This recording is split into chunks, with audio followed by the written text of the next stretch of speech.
Islam itu cuma ada dua. Syahadat, istiqomah. Udah itu aja. Kalau kita mau nanya Islam itu apa secara umum, garis besar dari Islam itu cuma dua. Pertama syahadat. Syahadat itu kalau kita terjemahkan dalam konteks kita yang udah muslim, berarti taubat atau hijrah, itu semuanya masuk dalam bab yang sama. Kalau non muslim berarti syahadat masuk Islam. Kalau yang udah muslim berarti taubat atau berhijrah dalam makna yang lebih luas. Berarti Islam itu cuma hijrah sama istiqomah. Kalau kita benar-benar bisa ngejalanin dua tema ini udah cukup buat kita.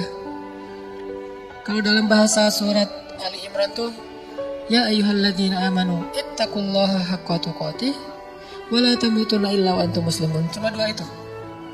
Ittaqullaha haqqa tuqatih wa la tamutunna illa wa antum muslimun. Belajar taat kepada Allah dan jangan berubah lagi sampai mati. Belajar untuk mencari ridha Allah dan jangan lagi berpaling sampai akhir hayat, last breath gitu, sampai nafas terakhir kita. Belajar untuk memprioritaskan Allah dan jangan lagi mengganda dengan yang lain sampai akhir hayat kita.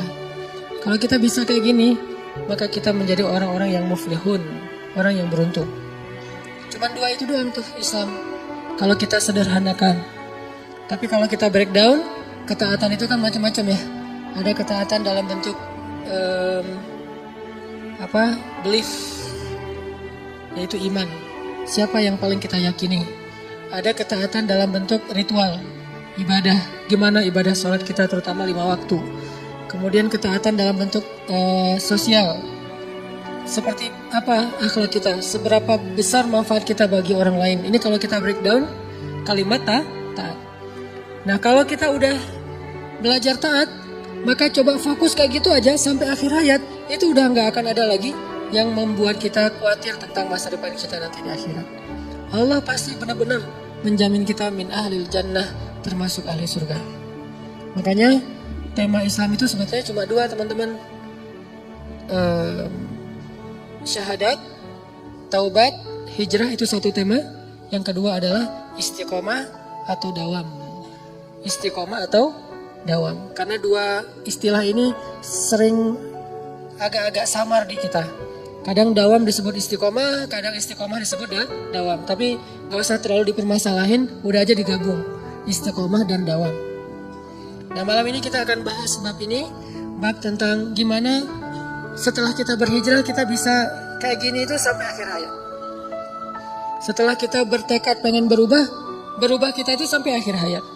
Setelah kita bertekad pengen berhijab kita itu sampai akhir hayat. Setelah kita bertekad pengen memprioritaskan Allah, prioritas Allah itu sampai akhir hayat kita. Dalam masalah apapun dan sesulit apapun kehidupan kita, kita pengen belajar itu. Satu tema yang kata Nabi telah membuat rambutku beruban. Jadi ada sahabat melihat Nabi, kenapa ya Nabi akhir-akhir ini kok rambutnya lebih banyak beruban, cepat gitu. Yang sebelumnya nggak kayak gitu, sekarang lebih cepat, kayak banyak masalah. Kata Nabi apa? Syayyabatni, telah menjadikan aku beruban surat Hud wa ikhwatuha. Telah menjadikan aku beruban surat Hud dan ayat-ayat yang ada di dalamnya. Salah satu ayat di dalam surat Hud yang membuat Nabi cepat beruban itu adalah ayat istiqomah. Coba kita buka surat Hud. Surat ke-11 ayat 112. Ini salah satu ayat yang bikin Nabi cepat beruban. Surat ke-11 ayat 112.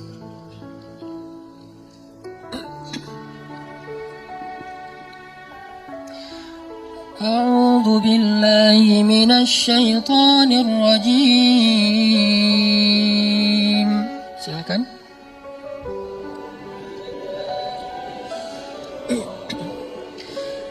Bismillahirrahmanirrahim.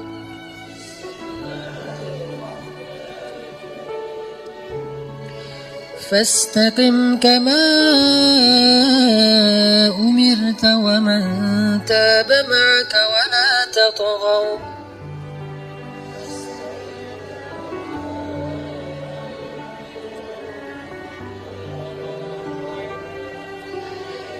Innahu bima ta'maluna basir.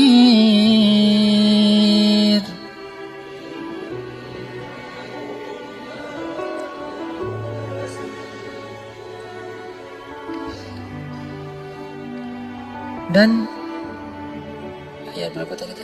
111. Ya, 112.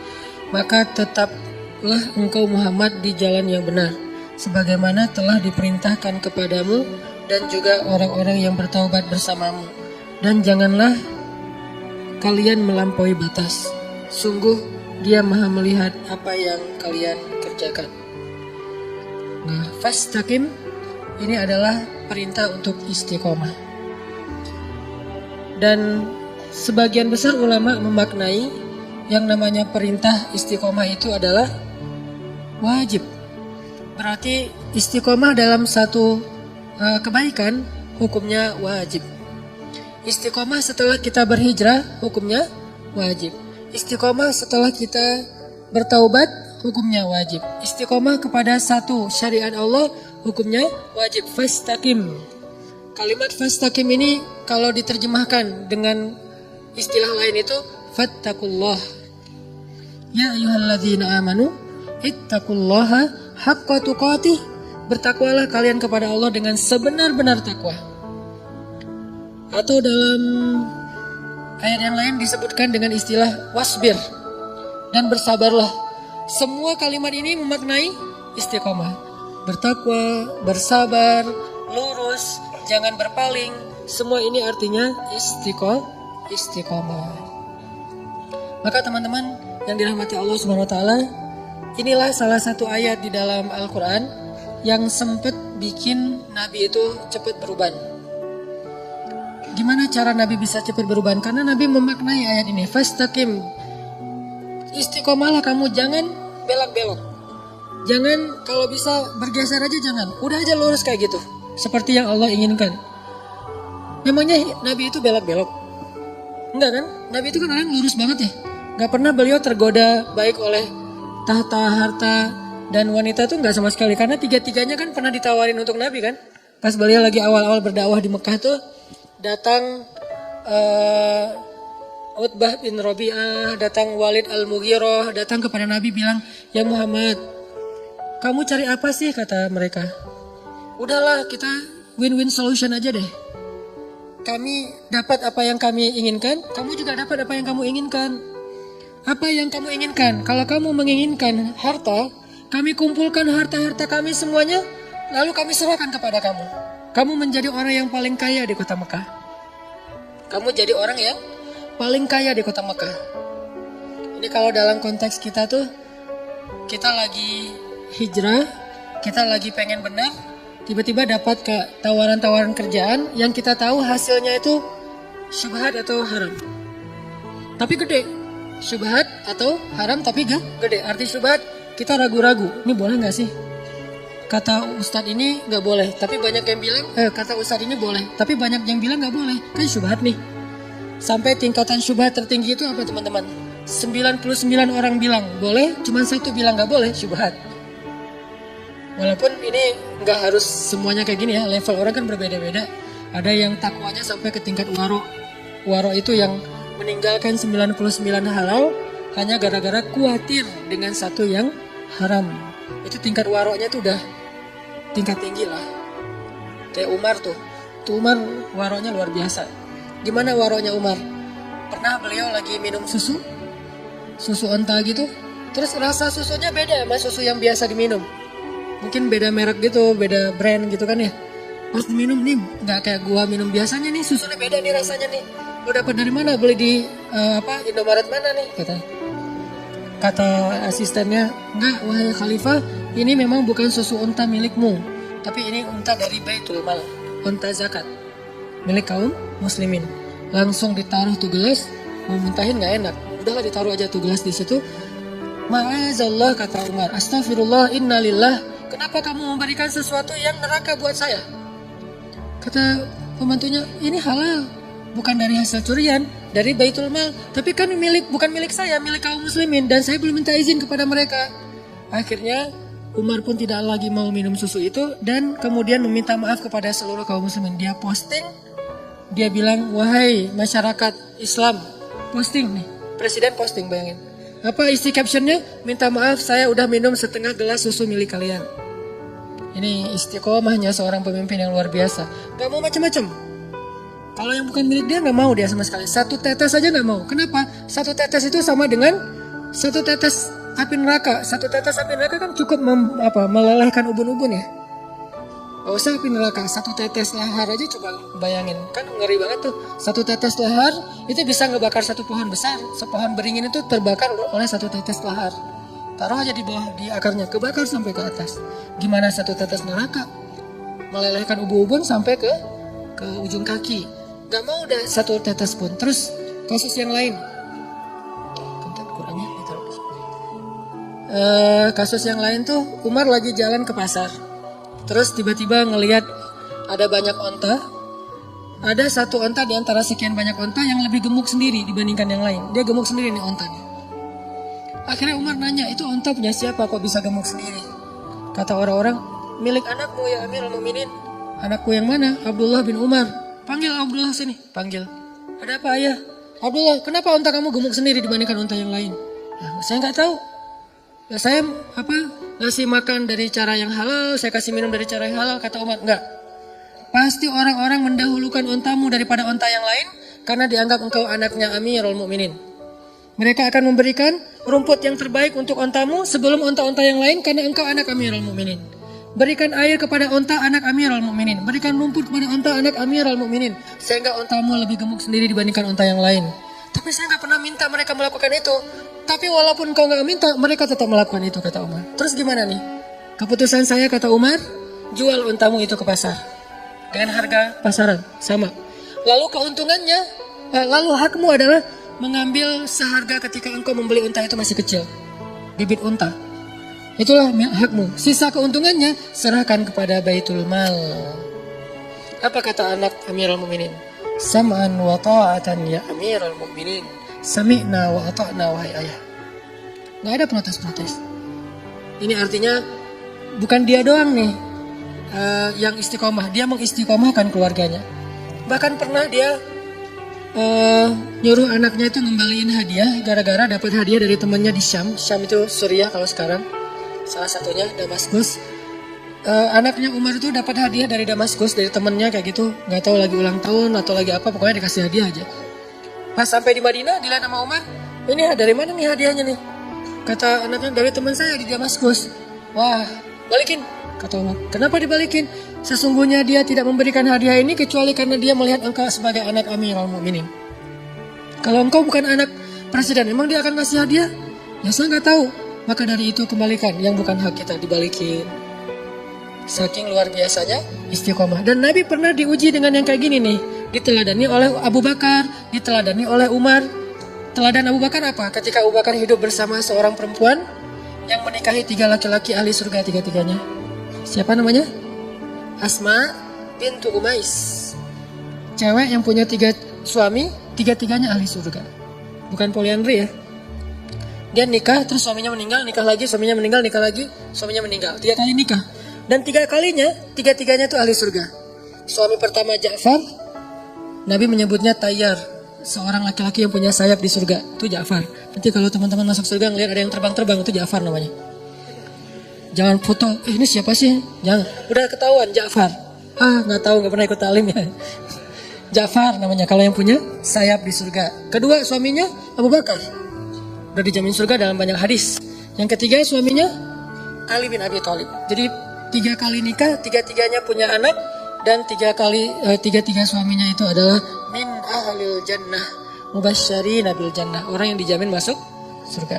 Nah, di masa Asma jadi istrinya Abu Bakar, jadi Asma ini bisa dibilang satu-satunya perempuan yang pernah jadi ibu negara 2 kali.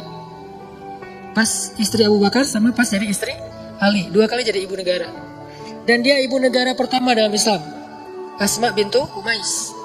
Nah, pas masa dengan Abu Bakar kan pedagang kain aslinya. Terus sejak dia jadi khalifah, dia udah gak ngurus dagangannya. Sampai lama-lama habis aja, bangkrut. Terus diputuskan oleh syuro bahwa Abu Bakar dapat gaji dari Baitul Mal, gaji dari pemerintah gitu. Nah, gajinya kecil. Sejak digaji, keluarga Abu Bakar ini nggak pernah makan daging lagi di rumah, karena udah nggak sanggup beli daging. Belinya cuman tempe, tahu gitu, udah nggak sempat beli daging. Sampai suatu saat Asma bilang, ya Abu Bakar, boleh nggak kalau misalnya kita tabung dari hasil belanja bulanan, saya sisihkan sedikit saja.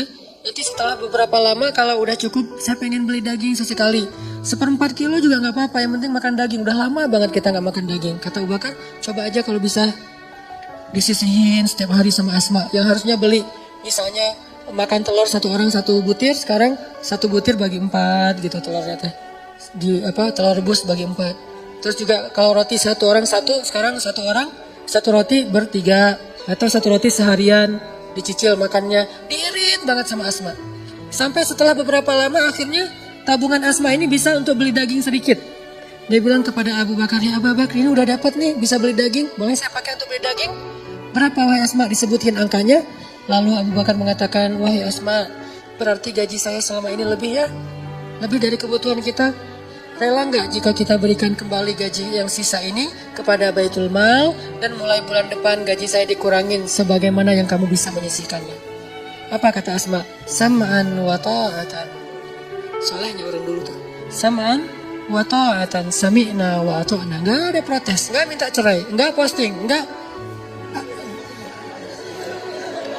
Kan ada yang curhat lewat medsos gitu kan ya, posting, suami kok gini-gini amat, sok soleh lah, ahli sok suci segala macam. Enggak. Sam'an wa ta'atan kepada suaminya. Diajak susah, sesusah-susahnya sam'an wa ta'atan. Makanya emang pantas sih kalau Asma itu punya suami tiga-tiganya ahli surga. Karena emang gak enak jadi suami ahli surga. Pastinya akan banyak diajak susah. Walaupun ada juga ahli surga yang senang, kayak Abdurrahman bin Auf, Utsman bin Affan, itu kan ahli surga yang senang ya. Cuman kan gak bisa milih, saya mah gak mau sama Abu Bakar, maunya sama Utsman gitu. Takdir lah ya. Ada yang takdirnya kayak anak Nabi nikahnya sama Utsman. Ada anak Nabi nikahnya sama Ali. Dua-duanya ahli surga. Utsman ahli surga, Ali ahli surga. Dan dua-duanya salehah. Yang istri Utsman bersyukur, yang istri Ali bersabar. Mukmin. Kalau kita kan gak bandingin. Kenapa ya gak saya aja sama Utsman? Coba ya kalau suami saya kayak Utsman, kamu sih malas kerja, kamu sih terlalu jujur, kamu sih apa segala macam. Mulailah menggoyahkan keistiqomahan pasangannya. Nah ini artinya teman-teman, Abu Bakar tuh kayak gitu istiqomah. Sampai pernah Abu Bakar makan makanan kayak daging gitu, ada yang hadiahin kayak kornet, terus dimakan sama Abu Bakar. Udah makan setengah, ditanya sama Abu Bakar, nih enak banget nih kornetnya, dapat dari mana? Dari non muslim yang dia bukan ahlul kitab. Yang dia itu nyembelih hewan bukan dengan nama Allah. Ibaratnya kita produk yang gak ada label halal. Udah makan setengah baru ketahuan, ini gak ada label halalnya, dari mana nih? Impor. Wah bahaya nih. Akhirnya apa yang dilakukan Abu Bakar? Dia ambil kayu kecil, dia masukkan ke mulut supaya dia muntah. Pas sudah muntah dia lihat ada daging gak? Wah kurang nih, digini-gini lagi. Sampai pingsan Abu Bakar. Jadi kalau kita mau gaya-gayaan depan Abu Bakar, kenapa Nabi sampai bilang iman Abu Bakar itu lebih berat daripada iman semua umat Islam? Kayak gitu tuh salah satu adegannya tuh. Sampai digini-gini. Kenapa? Istiqomah. Gak mau makan satu biji sawi pun atau biji beras pun, 1 butir beras pun yang bukan haknya atau yang tidak halal. Bisa gak kita istiqomah ketika kita lagi jalan-jalan ke luar negeri? Gitu aja. Hal sepele kan? Ke Singapura. Alhamdulillah sekarang tuh halal food tuh udah jadi tren baru sekarang. Kayak di Jepang tuh sekarang menjelang Olimpiade, Jepang mempersiapkan banyak halal food spot gitu, halal food corner. Jadi di mall-mall tuh selalu ada kayak ini bagian ini halal food dan makanannya tetap makanan Jepang yang itu kayak gitu-gituan, udon apa gitu tapi halal. Tapi dulu beberapa tahun yang lalu kata teman-teman di sana, cari halal food itu susah banget.